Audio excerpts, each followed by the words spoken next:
Little Red Riding Hood story for children. Little Red Riding Hood lived in a wood with her mother.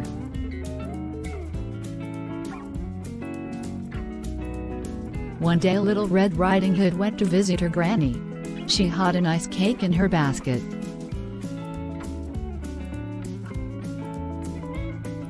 On her way Little Red Riding Hood met a wolf.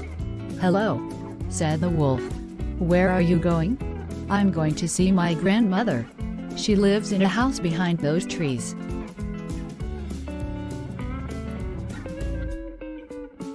The wolf ran to Granny's house and ate Granny up.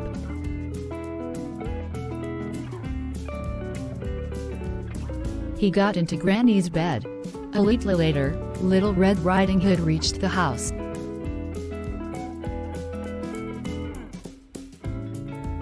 She looked at the wolf. "Granny, what big eyes you have. All the better to see you with," said the wolf.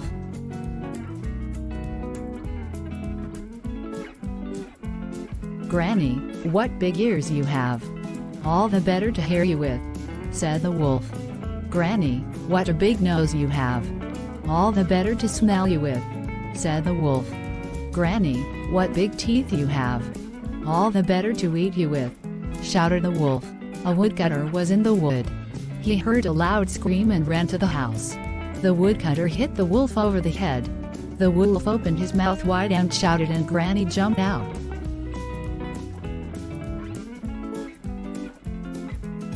The wolf ran away and Little Red Riding Hood never saw the wolf again.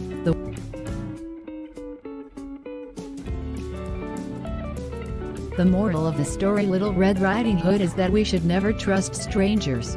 Even a very friendly stranger may have bad intentions.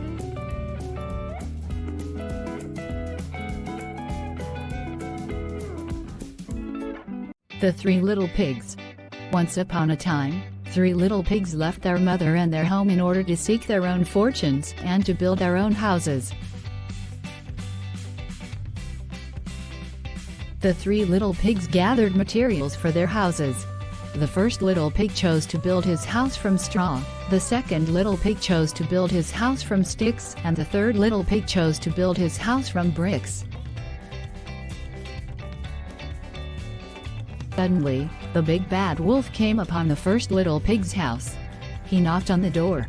Little pig, let me come in, or I'll huff and I'll puff and I'll blow your house down," called the wolf. The little pig felt safe in his house, so he shouted back, "Not by the hair on my chinny chin chin."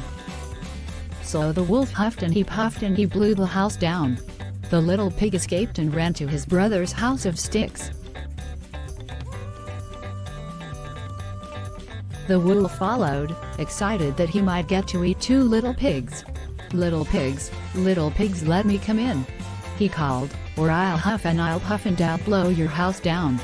Not by the hair on our chinny chin chins." The 2 little pigs called back. The wolf huffed and he puffed and he blew the house down. The 2 little pigs raced to their brother's house of bricks. The wolf followed them, and once he reached the house he began to shout, little pigs, let me come in, or I'll huff and I'll puff and I'll blow your house down. Not by the hair on our chinny chin chins." The 3 little pigs shouted back. The wolf huffed and he puffed and he huffed and he puffed, but he could not blow the house down. The wolf was really hungry and angry that he hadn't gobbled up any little pigs yet. He decided to climb down the chimney instead of blowing down the house.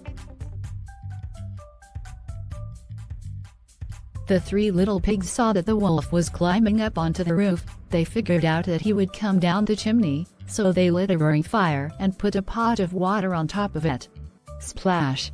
The wolf came down the chimney, but he fell straight into the pot of boiling water. Yow! He roared as he leaped up and ran straight out of the house and far, far away. The 3 little pigs never had any trouble from him again, and they all lived happily ever after. The Little Red Hen. Once upon a time, Little Red Hen lived on a farm with a dog, a pig and a cow. Little Red Hen worked hard every day to grow plants in her garden. The dog, the pig, and the cow did nothing but sleep all day in the warm sun and watch Little Red Hen work in her garden. One day, Little Red Hen found a grain of wheat. Who will help me plant this wheat, so that we can eat fresh bread? She said. Not I, said the dog. Not I, said the pig. Not I, said the cow. I will plant it myself then, said Little Red Hen, and she planted the grain of wheat. Little Red Hen took good care of her wheat, but the dog, the pig and the cow said they were too tired to help. By the end of the summer, the wheat grew very tall. It was time to cut the wheat and take it to the mill. Who will help me cut the wheat and take it to the mill so that we can have fresh bread? Not I, said the dog. Not I, said the pig. Not I, said the cow. Well then, I will take it to the mill myself, said Little Red Hen, and she cut the wheat and set off for the mill. After the miller made wheat into soft flour, she came back to the farm and asked, Who will help me bake the bread? Not I, said the dog. Not I, said the pig. Not I, said the cow. Well then, I will bake the bread myself. And she did just that. She mixed the flour with salt and yeast to make the dough. After the dough rose, she put it in the oven to bake. When the bread was done, she asked, Who will help me eat the bread? I will, said the dog. I will, said the pig. I will, said the cow. No, you will not, said Little Red Hen. You did not help me plant the grain, and you did not help me care for it. You did not help me cut it and take it to the mill. You did not even help me make the bread. I will eat it myself. And she did.